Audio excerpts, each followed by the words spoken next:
Hello students, we read yet that in 1922 the mummy of King Tut was searched by Howard Carter, a British archaeologist. What he did with mummy we will read today. Students, हमने अब तक पढ़ा कि 1922 ईस्वी में king टूट की mummy की खोज एक ब्रिटिश आर्कियोलॉजिस्ट हॉवर्ड कार्टर द्वारा की जाती है। फिर हॉवर्ड कार्टर ने उस ममीज़ के ऊपर क्या क्या एक्सपेरिमेंट किए, कैसे क्या क्या किया, वो सब हम लोग आज पढ़ेंगे। सबसे पहले तो हॉवर्ड कार्टर को जब वो मम्मी मिली तो उसने पाया कि मम्मी जो है किंग टूट की मम्मी 3 कॉफिन के अंदर है। जो फर्स्ट कॉफिन है, सबसे आउटर कॉफिन है, सबसे बाहरी कॉफिन है, वो एक स्टोन को, एक बहुत से बड़े पत्थर को काट के बनाया गया है, यानी कि स्टोन का है वो मम्मी, ताबूत, कॉफिन, फर्स्ट कॉफिन स्टोन का है। उसके अंदर एक उसे मम्मी के शेप का लकड़ी का कॉफिन मिला। उस कॉफिन के अंदर एक प्योर गोल्ड का कॉफिन मिला और उस प्योर गोल्ड के कॉफिन के अंदर किंग ट्यूट की मम्मी रखी हुई थी, यानी 3 कॉफिन के अंदर। और फिर जब अब वो ट्यूट की बॉडीज़ को निकालने का कोशिश किया तो देखा कि सिर्फ कॉफिन ही गोल्ड का नहीं है, ट्यूट की पूरी बॉडी के ऊपर गोल्ड का पानी चढ़ाया गया, मतलब गोल्ड, पूरा गोल्ड को पिघला करके उसकी पूरी बॉडी को गोल्ड से मढ़ दिया गया है। और उसका एक मास्क है, किंग के ट्यूट की बॉडी के हेड में एक गोल्ड का बना हुआ काफ़ी हैवी मास्क है, जिसके अंदर उसके हेड पार्ट को रखा गया है। और वो सब जो गोल्ड थे वो गोल्ड कॉफिन के बॉटम में पूरी तरह से चिपक गए थे और बॉडी को कॉफिन से निकालना बहुत ही मुश्किल था, निकल ही नहीं रहा था, चिपक गया था। तो फिर कार्टर को एक आइडिया आया कि अगर यहाँ मिस्र में इतनी गर्मी है तो अगर धूप में इस कॉफिन को रख दिया जाए तो धूप के हीट से, सूर्य के हीट से सोना पिघलेगा और बॉडी को फिर निकाल लिया जाएगा। तो ये उसके माइंड में आया। फिर उसने क्या किया, फिर निकला कि नहीं निकला, देखते हैं। The sun can beat down like a hammer this for south in Egypt and Carter tried to use it to loosen the resin. Carter ने सोचा कि जो सन है, सन की जो किरणें हैं हैमर की तरह, हथौड़े की तरह इस बॉडी के ऊपर जो सोना है उसको इससे, इसके कॉफिन से बाहर निकाल देगी। जैसे हथौड़े से किसी चीज़ को पीट पीट के निकाल दिया जाता है, उसी तरह सूर्य की किरणें हथौड़े का काम करेंगी और पिघला देंगी इसके सोने को और इसकी बॉडी को आराम से कॉफिन से बाहर निकाला जा सकता है। और Carter try to use it, और इस मेथड को उसने यूज किया to loosen the resin. Resin है जो लेप, सोने का लेप जो चढ़ाया हुआ है किंग ट्यूट की बॉडी के ऊपर, उसको लूज करने के लिए, उसको ढीला करने के लिए उसको धूप में रख दिया for several hours. He set the mummy outside in blazing sunshine that heated it to 149 degree Fahrenheit. कई घंटों, सेवरल आवर्स, कई घंटों तक उसने ट्यूट की मम्मी को बाहर में ब्लेजिंग सनशाइन, सन की ब्लेजिंग मीन्स होता है चमकना, जो हीट, जो उसकी धूप जो है चमक रही है उसको ब्लेजिंग, तो सनशाइन के नीचे रखा और इसने बॉडी को 149 फ़ारेनहाइट तक गर्म कर दिया। नथिंग बज्ड, नथिंग बज्ड, मगर कुछ भी नहीं हुआ। बज मीन्स होता है मूव, टू मूव स्लोली, तो मगर कुछ भी नहीं हुआ, उसकी बॉडी थोड़ा भी अपने बॉटम पार्ट से नहीं मूव हुई। He reported with scientific detachment that the consolidated material had to be chiselled away from beneath the limbs and trunk before it was possible to raise the king's remains. अब उसने देखा कि अब जब सूर्य की धूप का, उसकी हीट का कोई असर नहीं हुआ है, इसके ट्यूट के बॉडी के ऊपर जो रेजिन लगाया गया है उसको पिघलाने में कोई असर नहीं हुआ, तो अब साइंटिफिक मेथड उसको एक ही नज़र आया कि चिसल होता है, छेनी एक औजार होता है जिसको हथौड़े से मार मार करके किसी चीज़ को अलग करते हैं। तो छेनी के माध्यम से, हथौड़ा हैमर और छेनी के माध्यम से अब उसने सोचा इसके पार्ट को, ट्यूट के बॉडी पार्ट को इसके कॉफिन से अलग कर दिया जाए। अब और कोई रास्ता नहीं है। इन हिज डिफेंस, मगर इसमें ये खतरा था। खतरा क्या था? ये पूरी ये था, तय था कि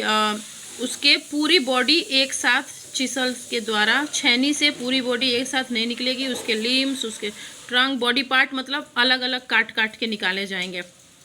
इन हिज डिफेंस, इससे क्या होगा, इससे बॉडी क्षतिग्रस्त हो जाएगी। किंग टूट की जो बॉडी है वो हेड अलग काट के, हैंड अलग काट के, पैर अलग काट के, बीच का पार्ट अलग काट काट के अब निकालने का कार्टर ने सोचा, मगर इसमें बॉडी क्षतिग्रस्त हो जाती। तो अपने डिफेंस में, इन हिज डिफेंस, अपने डिफेंस में, अपने बचाव में कार्टर ने कहा,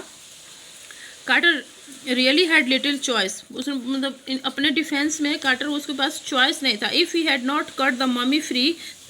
thieves most certainly would have circumvented the guards and ripped it apart to remove the gold। Carter का कहना था कि अगर वो खुद अगर बॉडी को छेनी के माध्यम से अगर अलग नहीं करता तो जो चोर हैं वो उसके गार्ड्स को, जो कार्टर ने गार्ड्स नियुक्त कर रखे थे किंग ट्यूट्स की बॉडी की रक्षा करने के लिए, क्योंकि उसके बॉडी के साथ बहुत सारा खजाना मिला था, तो उस खजाने की रक्षा और उसकी बॉडी की भी रक्षा, खजाना को तो एक जगह से हटा करके सुरक्षित किया जा सकता है, मगर उसकी बॉडी के ऊपर इतना गोल्ड था, पूरी बॉडी गोल्ड से मढ़ी हुई थी, और उसका जो लास्ट कॉफिन था वो खुद गोल्ड का था, तो कितने दिनों तक उसकी रक्षा कर पाता। चोर क्या थे, चोर जो हैं वो सरकमवेंटेड मतलब गार्ड्स को धोखा, किसी तरह से गार्ड्स जो उसने रख रखे थे उन गार्ड्स को धोखा दे करके चोर ही उस ट्यूट की बॉडी को रिमूव कर देते, काट काट के निकाल देते और उसके सारे सोना को चुरा लेते। इसलिए चोरों से किंग ट्यूट की बॉडी को, उसके बॉडी के ऊपर जो गोल्ड था उसको बचाने के लिए फिर कार्टर ने ये डिसाइड किया कि मैं खुद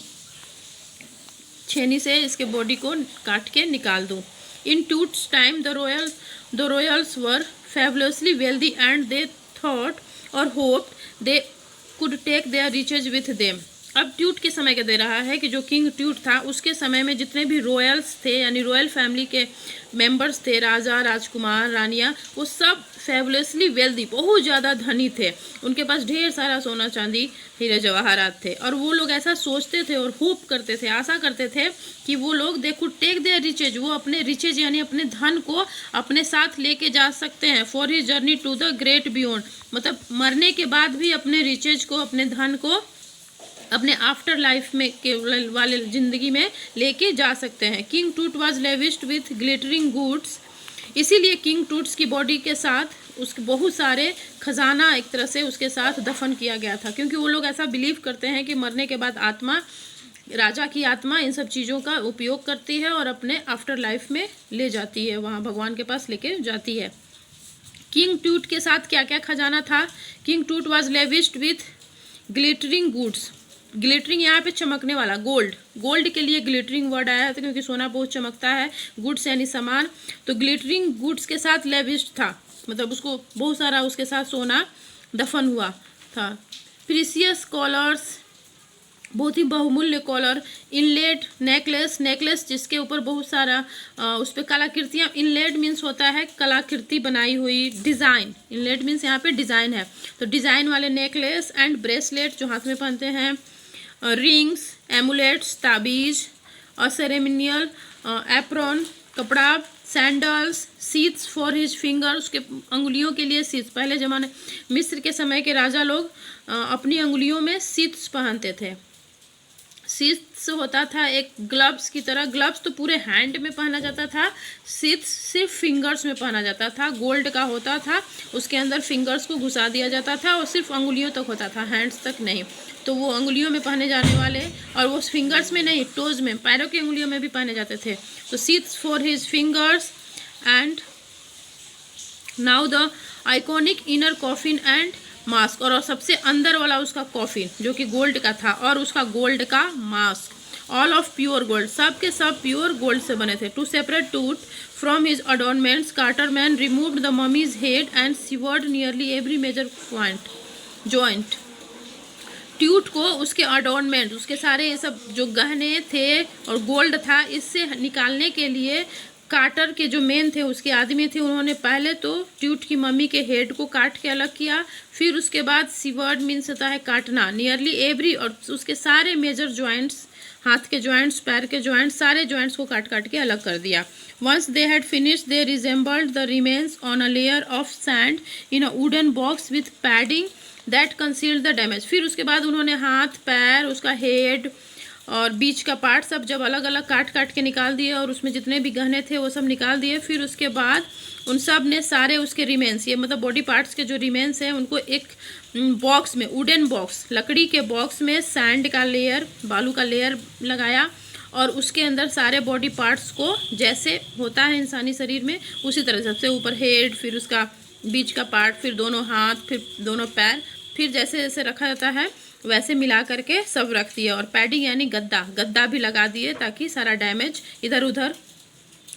चूँकि सब अब अलग अलग पार्ट हो गए थे तो इधर उधर घूम जाते। अगर बॉक्स को हिलाया डुलाया जाएगा तो हेड कहीं और चला जाएगा, हाथ कहीं और हो जाएगा, तो कहीं भी इधर उधर न जाए, सब अपनी जगह पे ही रहे। जो डैमेज हुई है उसको छुपाने के लिए बीच बीच में गद्दा लगा दिया गया, पैडिंग लगा दिए गए। द बेड वेयर टूट नाउ रेट्स। और उसके बाद जो जहाँ पे से उसकी बॉडी को निकाला गया था वहाँ पे फिर से उसको रख दिया गया।